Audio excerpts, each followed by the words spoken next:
My name is Dan Thomas, Academy Coach at Fulham Football Club. I first met Harvey when he was an under-12. He joined us on trial and I was lucky enough to work with him up until he left us for Liverpool Football Club at the age of 16. I'm excited, I'm really looking forward to seeing Harv again. Obviously I had a very close relationship with him at Fulham, used to work with him and coach him practically every day, Monday to Friday, so it'll be nice to see him again and catch up and reminisce about some of the good times we shared together. How are you, man? Champ. You How okay? are you? All good, You all right? Yeah, I'm all good. Good to see you. You too? You okay? Yeah, all good, all good. I've come to help out with this, because apparently you're not very good at it. Nah. Is it true? Huh? Got better over the years. Have you? Over the years, but... Just like your hair's got better over the years too. It's about time I cut it off. You alright? All good, thank you. Think How are you? okay? No, yeah, good, Yeah. good. Dan, can you remember the first time you saw Harvey play? You'd come across anything QPR? I can remember quite clearly the first training session, and it was actually a practice I'd stolen off Pep Lijnders, because I'd seen him in a conference for the Welsh FA and he'd shared some of the practices and I thought, oh, that's a good one, I'll try that. And you were in the middle, so it was like a really tight little possession, and we put you in the middle because you were on trial, I think, at that point, maybe not. I think you were on trial at that point. It was like, okay, let's see what this kid's got. He's got to go in the middle of this really tight possession. And he was brilliant. He was just flicking things round the corner, playing off one touch.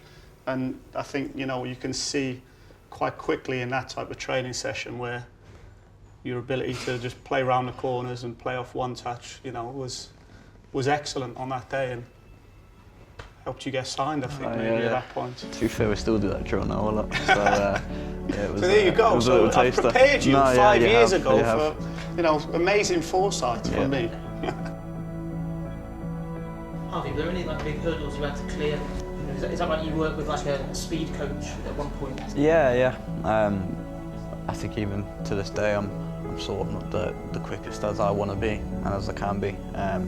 Obviously, throughout the years, I was obviously not the biggest, as you can see from today's game.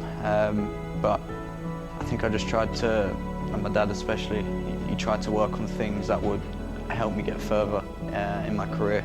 Still to this day, I'm practicing sprint training, trying to make myself better and trying to just give me that few extra yards that could potentially help me in the game. You putting in that extra work, I think that's what's helped you get where you are. You weren't happy just being a good player, a good winger, someone who could do lots of different things, but you could see what you needed to get better at, and you went away and you worked really, really hard at it. You've always got to improve, and I think, like I said, still to this day, that's something I need to improve on my speed. Because if you look at the likes of Mo Salah and Sadio there. Can you not beat him in any races, no? I try. Not yet? I try, then... No? Shoom. Really? Yeah. I think the first couple of training sessions when I first arrived, it was a bit like, whoa, like I'm training with these. And yeah, just seeing them in person, going from seeing them and watching them live on TV, and then to actually being next to them, you don't realise how big they are and what sort of presence they bring. I think now I just look at it as they're my competition. I sort of can't really look at them as world-class players, even though they are, but we're all in it to fight for one position, that's to be in a team. So yeah, I think training with them and learning off them is one thing, but I think it's another to sort of challenge them to get in the team. They looked after you, they helped you settle in? Yeah, They looked after you when you first came? Who helped you the most? To be fair, Hendo Yeah. helped me the most. I mean, in all fairness, they've all helped me out when they've needed to, and they've all made me feel very welcome, as well as the city. Really, the city have made me feel like home. Everyone's just friendly. I was watching some of your stuff from this season. I find it interesting the position you're playing in now, because obviously when you were with us, a lot off the right wing, coming in onto your left foot. But I remember over the years we tried to develop you to play as a 10, false 9, played on the left a little bit as well, but probably never really played you in that deeper position, I'm not sure, ever really at Fulham. So just interested in how you found that sort of adaptation. I think it's what players need in their game. I think being able to adapt to different positions, and I think for me personally, it's sort of gives me more of a chance of getting into the team if needed. But obviously it's hard to adapt. Obviously it's different positioning from, for example, when they're playing out from the back, or when we're playing out from the back. It's just getting your head around where you need to be, how you need to press, where you need to press, and sort of fix yourself and know who your players are that you're needing to deal with. But I mean, it's enjoyable. Enjoyable to play somewhere else. It's also nice because you get the ball a lot. Could we have done better? Should we have played you there when you were under 13? We failed you. Nah, I feel I've let you down. Not at all. I don't get you ready for that. So I say this a lot. It's just wherever I'm told to play, I'm more than happy to play. It's just going out and enjoying football and just wanting to play. I think that's all that matters. I was telling the lads about we were on the train coming up. I was telling them about the Floodlit Cup. Remember the Floodlit Cup final when we got smacked by Arsenal? 5-1. Do you remember wasn't that? It? Yeah. Tried to forget that one, haven't we? It was, wasn't one of my best performances. So in my mind, we lost 5-1. I thought we lost 5-1, but I was, because I knew I was coming up here to do this, I was watching it. We actually lost 6-3.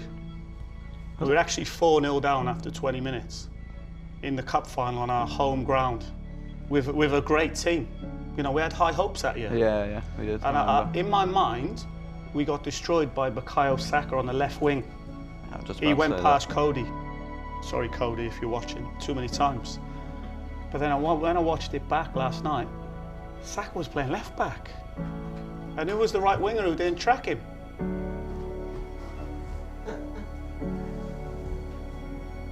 Get slaughtered. Get slaughtered today for that one.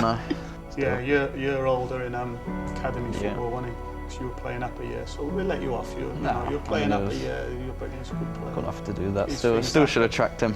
I mean, but yeah, definitely. I just think, going back to what you're saying about enjoying football, I think even to this day I'm enjoying it more than ever, and to be privileged enough to be at a team like Liverpool and play with the players that I'm playing with, it's all a learning curve and something that I'm just grateful for, and hopefully able to play more in the future. Well, we're very proud of you, mate. Everyone you. at Fulham is really proud of how you're doing, and a lot of people told me to pass on a message to say, good luck, keep going, well done. Appreciate it. It's great to see what you're doing, mate. We're really proud of yourself. Okay, sir. Good to see Pleasure. you. Appreciate it a lot. Thanks very much. Thank you. One of my favourite coaches, that's for sure. Always took the time in me. Obviously, made me who I am today, and put me along the pathway. So yeah, very thankful for everything that you've done and what the club has done for me. You made yourself who you are, champ. I just helped a little bit.